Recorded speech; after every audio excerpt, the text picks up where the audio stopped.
Very good morning, students. So today we are going to start our lecture number 6. Haloalkane and haloarene. Last lecture के अंदर हम लोगों ने physical property of haloalkanes and haloarenes को हम लोगों ने पढ़ा. आज हम लोग स्टार्ट करेंगे केमिकल प्रॉपर्टी. वैसे भी मैंने आप लोगों को एक बेसिक एग्जाम्पल से केमिकल प्रॉपर्टीज़ को एक्सप्लेन कर दिया. बहुत सारे एग्जाम्पल्स मैंने आप लोगों को दे दिए. वो रिएक्शन सबसे इम्पॉर्टेंट थे. उसमें से भी 4 रिएक्शन जो कि एम्बिडेंट न्यूक्लियोफाइल वाले थे. बाकी रिएक्शन बहुत इजी है. सब्स्टिट्यूट होता है. कौन सब्स्टिट्यूट होता है? न्यूक्लियोफाइल सब्स्टिट्यूट होते हैं. उन दोनों जितने भी हम लोगों ने कल एग्जाम्पल लिए 5, 6, 7 जितने भी, तो उन सभी के अंदर क्या होता है? न्यूक्लियोफाइल एक्सचेंज होता है, न्यूक्लियोफाइल सब्स्टिट्यूट होता है. अब मैं फर्दर आगे आप लोगों को आज लेके जाऊंगा SN1 और SN2 के ऊपर. तो हमारे सिलेबस के अंदर 3 मेन केमिकल प्रॉपर्टीज़ को आप लोगों को पढ़ना होता है. 3 major types of reaction. Number 1, nucleophilic substitution reaction, जिसे कहा जाता है SN. S substitution, N for nucleophilic substitution reaction. इसके अंदर हमें 2 पढ़ने होते हैं. SN1 जो हम लोग आज पढ़ेंगे, SN2 जो हम लोग नेक्स्ट लेक्चर के अंदर पढ़ेंगे. ये फर्स्ट रिएक्शन हो गई. सेकंड रिएक्शन हमें पढ़नी है elimination reaction. What is elimination reaction? इसमें भी E1 और E2 होते हैं, लेकिन वो हमारे सिलेबस के अंदर नहीं है. And third very most important is reaction with metals. ये 3 रिएक्शन हमारे सिलेबस के अंदर मोस्ट इम्पॉर्टेंट रोल जो है वो प्ले करती हैं. यहाँ से क्वेश्चन बहुत पूछे जाते हैं SN1 और SN2 से. और ऐसे कई सारे रिएक्शंस फर्दर आप लोगों को पढ़ने में आते हैं केमिस्ट्री के अंदर. SN1, SN2, SNI होता है, SNAR होता है. I का मतलब होगा इंट्रामॉलिक्यूलर. यहाँ पे SN1 का मीनिंग क्या होगा? Unimolecular. Unimolecular nucleophilic substitution reaction. Unimolecular meaning समझेंगे यूनिमॉलिक्यूलर का. फिर ये क्या होगा? SN2 का मतलब क्या होगा? SN2 का मतलब होगा bye molecular nucleophilic substitution reaction. I का मीनिंग होता है इंटरमॉलिक्यूलर सब्स्टिट्यूशन न्यूक्लियोफिलिक रिएक्शन. और यहाँ पे AR का मीनिंग होता है aromatic nucleophilic substitution reaction. Done. Nucleophilic substitution reaction. चलिए ओके. तो अब हम लोग स्टार्ट करते हैं यहाँ से.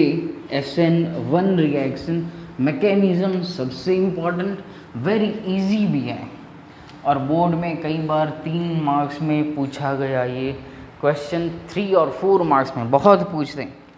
3 मार्क्स में ये पूछते ही हैं, क्योंकि इस चैप्टर में से मैक्सिमम 3 मार्क्स का क्वेश्चन पूछा जाता है. 4 मार्क्स का क्वेश्चन इस चैप्टर में से नहीं होता है.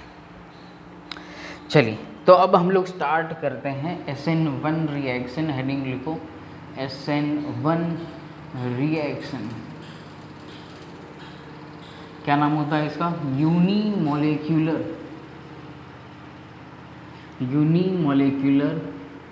Nucleophilic substitution reaction. यूनिमॉलिक्यूलर का मीनिंग क्या है? तो it is related to chemical kinetics. ये वर्ड कहाँ से आया है? केमिकल काइनेटिक्स से। याद करो, आप लोगों को चैप्टर 4 में हम लोगों ने पढ़ा हुआ है first order reaction, zero order reaction. वहाँ पे हम लोग रेट ऑफ रिएक्शन फाइंड करते थे, वहाँ पे हम लोग रेट डिटरमिनिंग स्टेप हम लोग वहाँ पे पढ़ते थे, वहाँ पे हम लोग मॉलिक्यूलरिटी को पढ़ के आए हैं। तो rate determining step which is slow step of the reaction is called a rate determining step of reaction। याद रखना, ये slow step of the reaction is called a rate determining step of the reaction। and second is molecularity, उसके ऊपर dependent होता है। मतलब यहाँ पे यूनिमॉलिक्यूलर का मतलब क्या है कि इन दिस रिएक्शन, या तो फिर its rate determining step in its rate determining step only one molecule takes part. इसलिए उसको हम लोग क्या कहते हैं? Unimolecular rate of reaction. तीसरा, ये फर्स्ट ऑर्डर रिएक्शन भी इसको बोलते हैं, फर्स्ट ऑर्डर रिएक्शन। रीज़न क्या है? What is the reason? Reason is its rate determining step is its rate is directly proportional to the reactant. मतलब रिएक्टेंट मॉलिक्यूल के ऊपर डायरेक्टली यहाँ पे डायरेक्टली प्रोपोर्शनल होता है। इसका पावर जो है वो 1 होता है, और न्यूक्लियोफाइल जो होगा उसका यहाँ पे कोई भी रेट डिटरमिनिंग स्टेप के अंदर कोई भी यहाँ पे इम्पॉर्टेंट रोल नहीं है रेट डिटरमाइनिंग स्टेप के ऊपर। चलिए, तो अब हम लोग न्यूक्लियोफिलिक रिएक्शन को समझ आए। देखो, सपोज करो कि ये हम लोगों ने ले लिया अल्काइल हैलाइड। अब ये अल्काइल हैलाइड सपोज करो कि मेरा 3 डिग्री है, प्लस यहाँ पे हम लोगों ने ले लिया वाटर H2O। एग्जाम्पल क्या है? Hydrolysis of alkyl halide. यहाँ से हम लोग क्या मिलेगा? R bond OH plus X minus मिलता है। H को मैं यहाँ पे नहीं लिख रहा हूँ क्योंकि हमें फर्दर मैकेनिज्म समझने में इजी हो, इसीलिए हम लोग क्या यहाँ पे लिख रहे हैं। ये तो सिंपल है। तो यहाँ पे सब्सटीट्यूशन किसका होगा? देखो, यहाँ पे H OH प्रेजेंट होगा, OH माइनस हमें पता है भाई ये बहुत ही खतरनाक न्यूक्लियोफाइल है। ये भी हेलोजन जो होगा, हेलोजन ऑल्सो क्या है? न्यूक्लियोफाइल है भाई। और न्यूक्लियोफाइल से अच्छा लिविंग ग्रुप भी है, साथ में क्या है? ये लिविंग ग्रुप भी है। तो ये बात नोट डाउन करो, इम्पोर्टेंट, वेरी मोस्ट इम्पॉर्टेंट है ये। Very most important point is this leaving group. चलिए, अब इसके मैकेनिज्म के ऊपर जाते हैं एग्जाम्पल के साथ। SN1 reaction. अब बहुत सारा यूज़ इस रिएक्शन के अंदर 11th का आता है। हाँ, तो वो समझना आप लोगों के लिए बहुत ही ज़रूरी हो जाएगा। चलिए, तो मैं एक यहाँ पे एग्जाम्पल ले लूँ 3 डिग्री अल्काइल हैलाइड का CH3, यहाँ पे CH3 एंड यहाँ पे ले लिया मैंने Cl, इसको मैंने करवा दिया हाइड्रोलिसिस। तो क्या होगा यहाँ पे? यहाँ पे हमें मिलता है CH3OH प्लस Cl माइनस। ये तो हमें मिला product. Important is mechanism. Mechanism देखते हैं। मैकेनिज्म जो है इसका 2 स्टेप्स में होगा and it's step number 1। Step number 1 में यहाँ पे अगर हेडिंग लिखना चाहो तो लिख सकते हो कि जनरेशन ऑफ कार्बोकैटायन। क्या होगा? जनरेशन ऑफ कार्बोकैटायन मतलब क्या होगा? पहले एक न्यूक्लियोफाइल जो है वो बाहर निकलेगा, समझना, एक न्यूक्लियोफाइल जो है वो पहले बाहर निकलता है, फिर दूसरा न्यूक्लियोफाइल जो स्पीसी बचेगी उसके ऊपर अटैक करेगा। 1 बाय 1 होगा यहाँ पे। क्या होगा? 1 बाय 1, एक स्टेप हुआ फिर दूसरा स्टेप। और इसकी जब कंपैरिजन आप लोग SN2 के साथ करोगे तो वहाँ पे ऐसा नहीं होगा, दोनों एक साथ होंगे, एक निकल रहा होगा और दूसरा चिपक रहा होगा, लेकिन यहाँ पे ऐसा नहीं होता है। फर्स्ट क्या होगा? Generation of the carb cation. दूसरी यहाँ पे मोस्ट इंपॉर्टेंट बात देखो, यहाँ पे यह हियर इज H2O। हमें पता है यूनिवर्सल सॉल्वेंट है, यूनिवर्सल सॉल्वेंट की तरह एक्ट होता है। दूसरी बात, मैंने आप लोगों को 3rd या 2nd लेक्चर के अंदर ये बताया था, पोलर प्रोटिक सॉल्वेंट है ये। कैसा है? पोलर प्रोटिक सॉल्वेंट है, इसलिए यहाँ पे ये बहुत इंपॉर्टेंट रोल प्ले करता है। एक तो एज अ न्यूक्लियोफाइल एक्ट करेगा और दूसरा एज अ सॉल्वेंट भी एक्ट करेगा। मतलब यहाँ पे H एंड OH, पहले यहाँ पे OH सीधा यहाँ पे नहीं आएगा, पहले तो ये क्या करेगा? पोलर प्रोटिक सॉल्वेंट ये बॉन्ड को ब्रेक करता है, इसीलिए H2O का यहाँ पे रोल जो है वो इम्पॉर्टेंट है। तो फर्स्ट स्टेप में हमें क्या मिलेगा?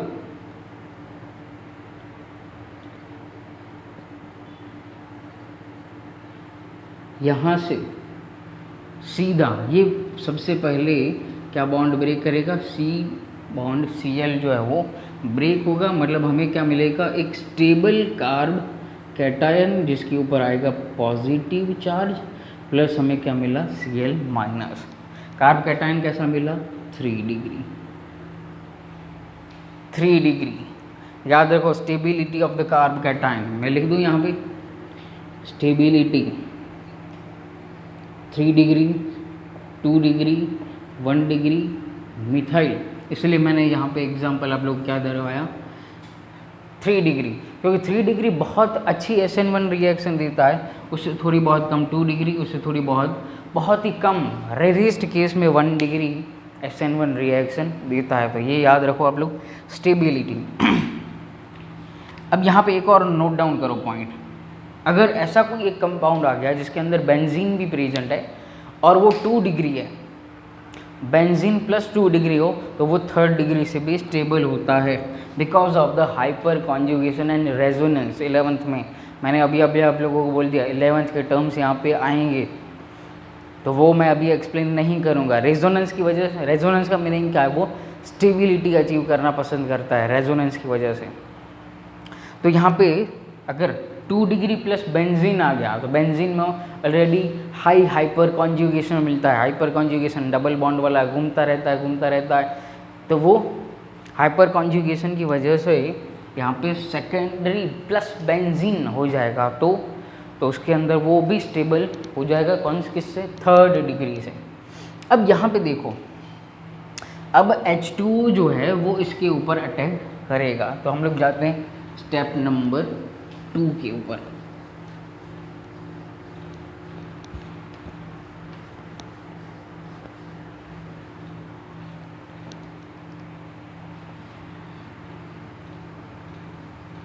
स्टेप नंबर 2, यहाँ से हमें क्या मिलेगा? प्रोडक्ट। हेडिंग क्या लिखेंगे यहाँ पे? Attack of nucleophile. OH minus अब यहाँ से अटैक करेगा, तो ये हमारा हो गया 3rd degree carb cation, plus यहाँ पे अब कौन अटैक करेगा? H2O। H2O के पास यहाँ पे होगी 2 लोन पेयर। क्या होगी? 2 लोन पेयर। मतलब सबसे पहले तो ये अपना लोन पेयर जो है वो इसको डोनेट करेगा, तो स्ट्रक्चर कुछ ऐसा मिलेगा।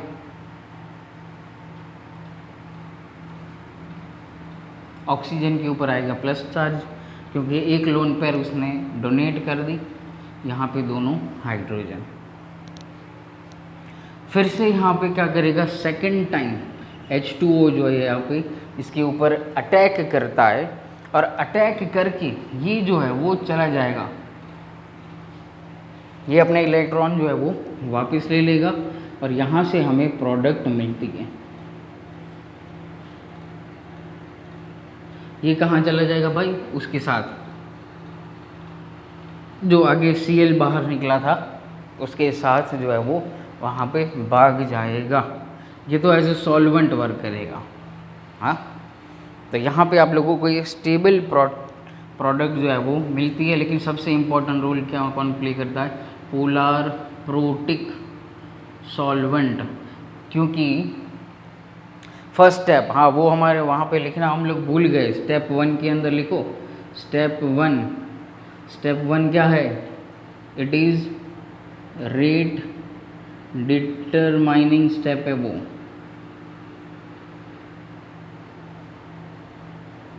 और वही क्या है हमारा, स्लो स्टेप है। स्लो स्टेप मतलब rate is directly proportional to the Rx। मैं Rx ही लिख रहा हूँ अभी। वहाँ पे हम लोगों ने 3 डिग्री Rx का पावर 1। तो ये बात मोस्ट इम्पॉर्टेंट आप लोगों को याद रखनी है।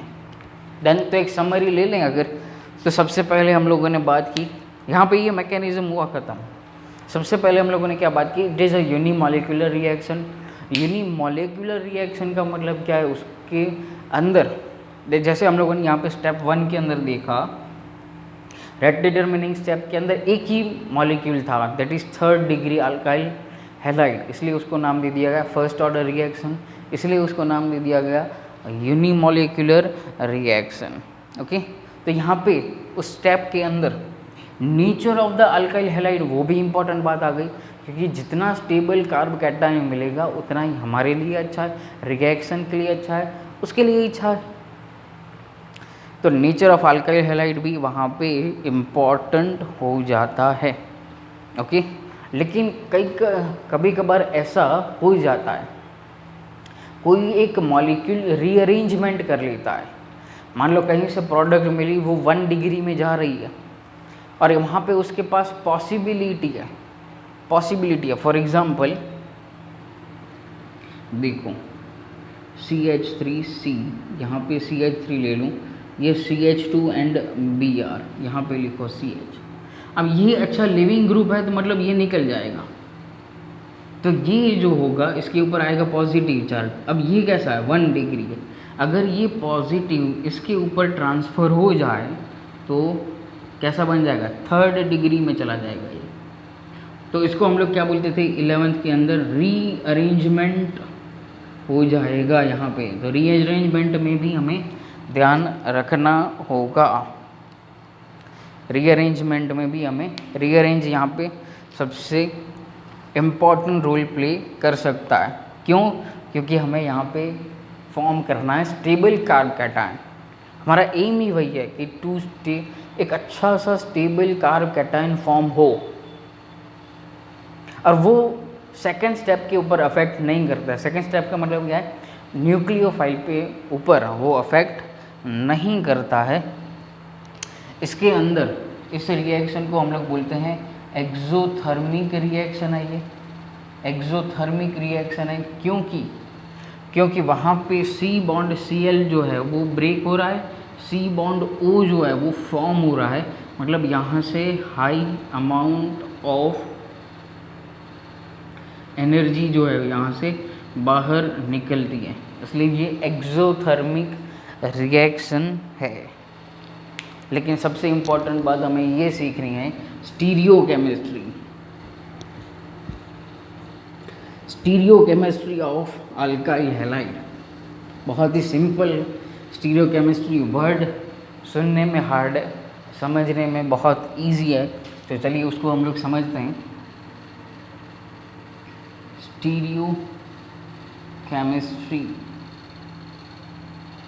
स्टीरियोकेमिस्ट्री का जनरल मीनिंग वहाँ पे क्या होता है कि कोई भी कंपाउंड ऑप्टिकली एक्टिव है या इनएक्टिव है, वो हमें फाइंड करना होता है।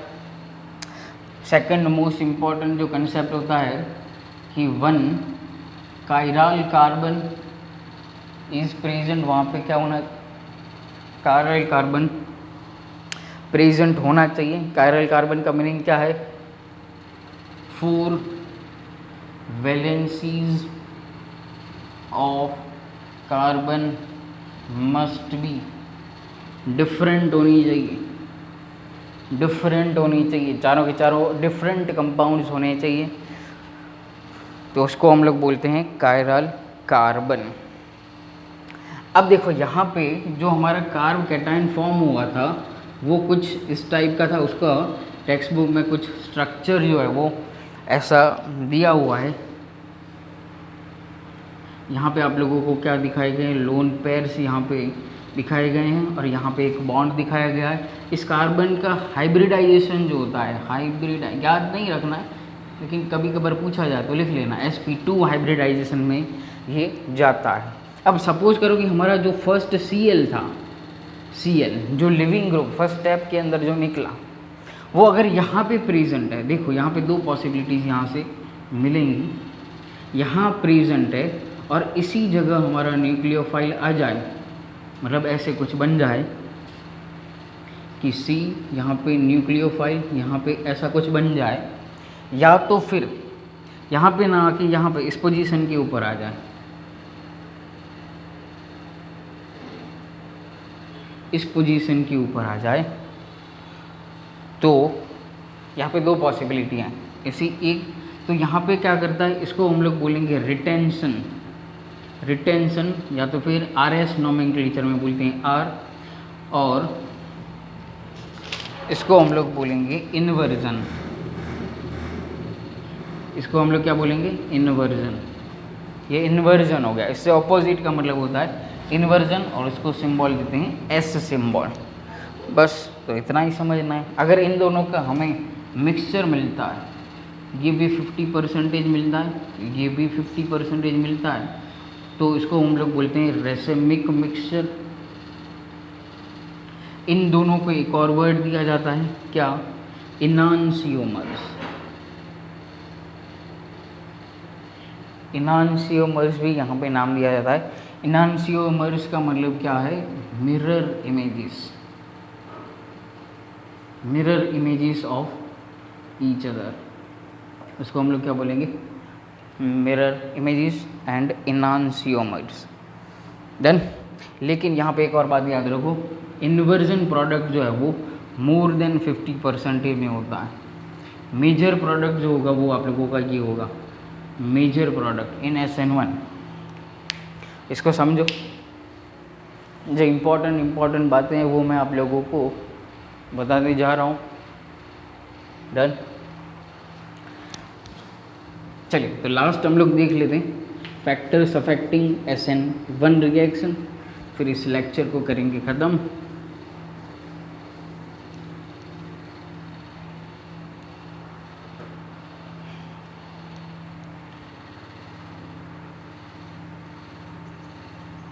Factors affecting SN1 reaction. Number one क्या है, nature of alkyl halide, stability order. Mostly आप लोगों को ये दिया जाता है third, second, primary and methyl. इसके ऊपर मोस्ट ऑफ क्वेश्चन बोर्ड में पूछे जाते हैं। कुछ ट्विस्ट करना है तो आप लोगों को बेंजीन वाला एक कंपाउंड दे देंगे। डन, एक और बात यहाँ से नोट करो, एलाइल मतलब क्या होगा, CH2 डबल बॉन्ड CH वाला कंपाउंड है तो वो स्टेबल होगा सेकेंडरी से, सेकेंडरी से भी वो स्टेबल होता है। मैंने आप लोगों को प्रीवियस लेक्चर में ऑर्डर लिखाया हुआ है, सेकेंडरी प्लस बेंजीन है तो वो थर्ड डिग्री से भी स्टेबल होगा, सेकेंडरी प्लस थर्ड डिग्री से भी स्टेबल होगा। चलिए एक ऐसा MCQ कर लेते हैं, which gives फास्ट या रैपिड हाइड्रोलिसिस रिएक्शन। नंबर 1 ए CH2Cl।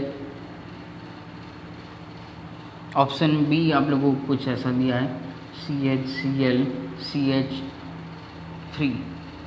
सी ऑप्शन आप लोगों को दिया गया सी CH3 Cl CH3 and CH3।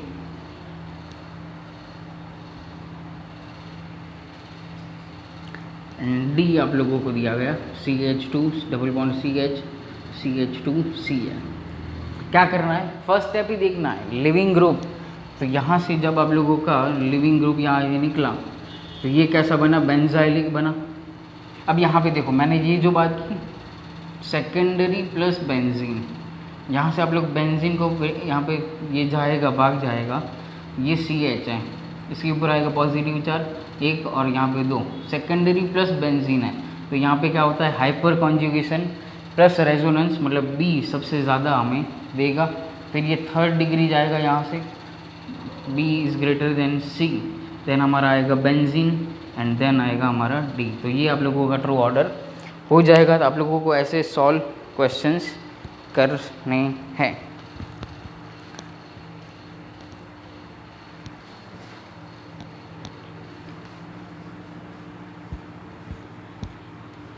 MCQ में ऐसे क्वेश्चंस आप लोगों को पूछे जाते हैं।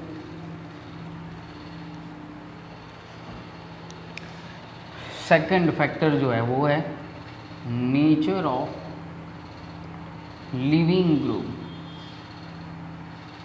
हेलोजेंस में से भी कौन सा अच्छा होगा, तो I is greater then Br is greater then Cl and is greater then F।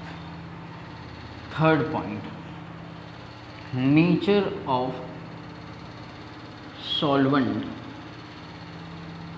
H2O C2H5 OH and CH3COOH। ये 3 सॉल्वेंट बहुत यूज़ होते हैं। ओके, तो कहीं पे भी आप लोगों को ऐसा क्वेश्चंस दिखे बहुत अच्छी तरह से सॉल्व कीजिए, पढ़िए टेक्स्ट बुक में से। SN1 रिएक्शन यहाँ पे वो ख़त्म। नेक्स्ट लेक्चर में हम लोग लेंगे SN2 reaction. Done, thank you very much.